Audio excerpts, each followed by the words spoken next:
Bonjour, on se retrouve dans votre nouveau module vidéo. Donc, je vais parler des artisans et forcément, qui dit artisan dit travaux dans l'immobilier. Donc, déjà, première question, est-ce qu'on fait les travaux soi-même ou on fait faire par des artisans? C'est vrai que si vous avez les compétences, ça vous coûtera beaucoup moins cher. Si vous n'avez pas les compétences, la question ne se pose même pas, va falloir faire appel à des artisans. Si vous avez les compétences, pourquoi pas, mais j'aimerais bien vous rappeler que faire des travaux tout seul, ça demande du temps, ça demande de l'énergie, et donc qui dit du temps dit des délais pour réaliser votre projet immobilier. Est-ce qu'il ne vaut mieux pas déléguer à des artisans et que les travaux soient terminés dans 3 mois, ou faire soi-même et que les travaux prennent 6 à 9 mois?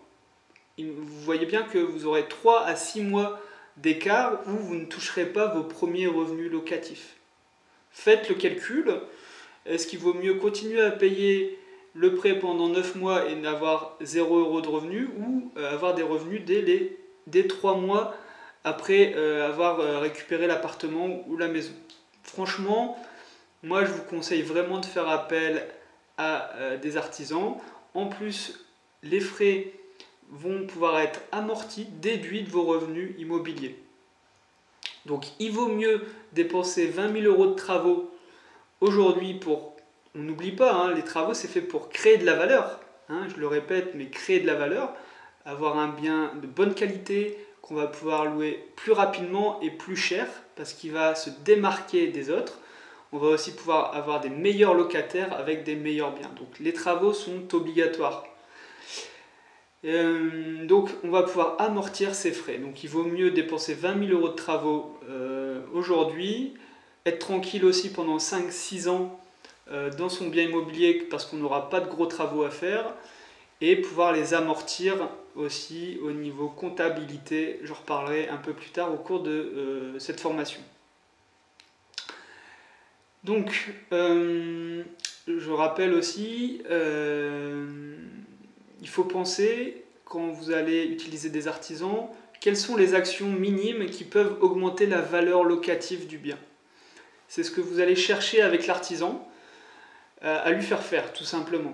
Ça peut être un coup de peinture sur la façade ou à l'intérieur de la maison pour donner cet aspect coup de cœur aussi également.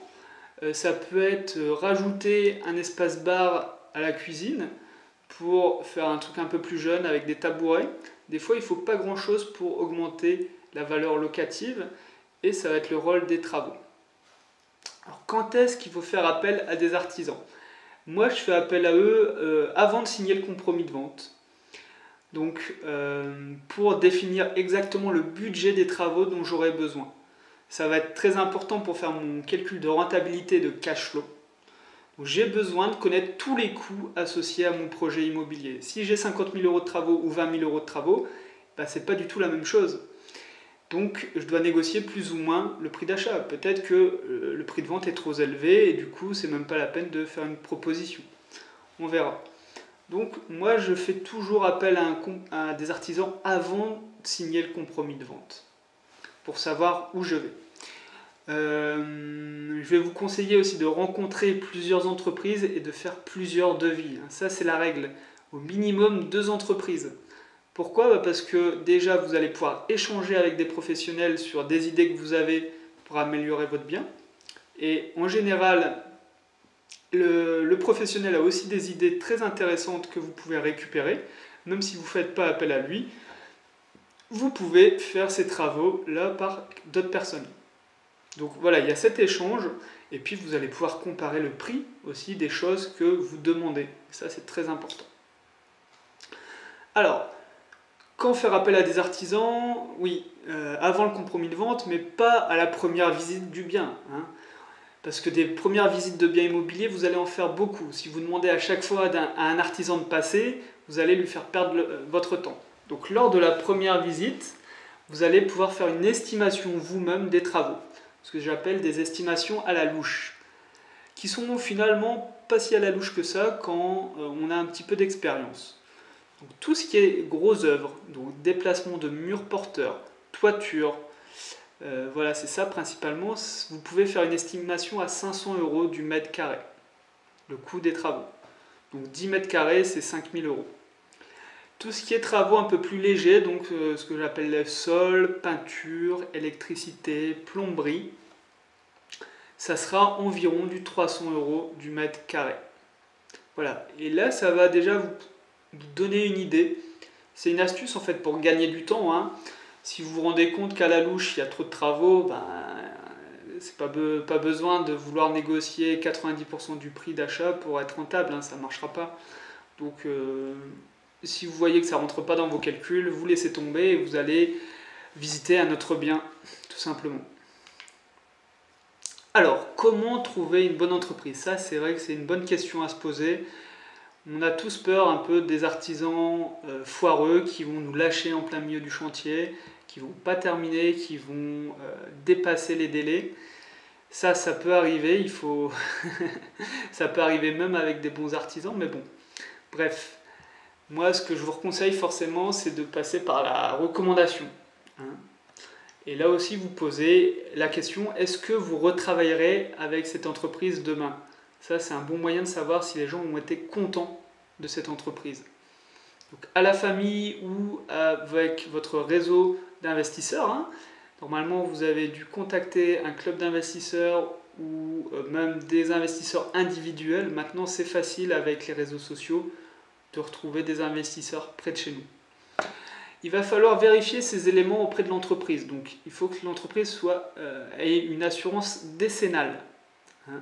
Il faut qu'il y ait un certain nombre d'années d'expérience. Si l'entreprise a 2 ans, c'est pas assez vieux. Il faut qu'elle ait au moins 6-7 ans pour assurer de sa pérennité. Parce que les entreprises jeunes, ça ne signifie pas qu'elles font du bon travail, tout simplement. Il y a moins de chances qu'elles font du bon travail.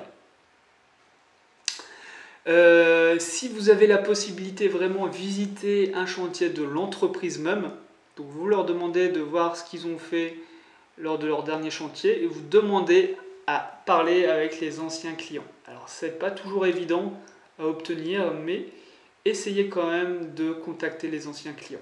Là vous aurez un avis tranché et pas seulement l'avis que l'entrepreneur a envie de vous montrer.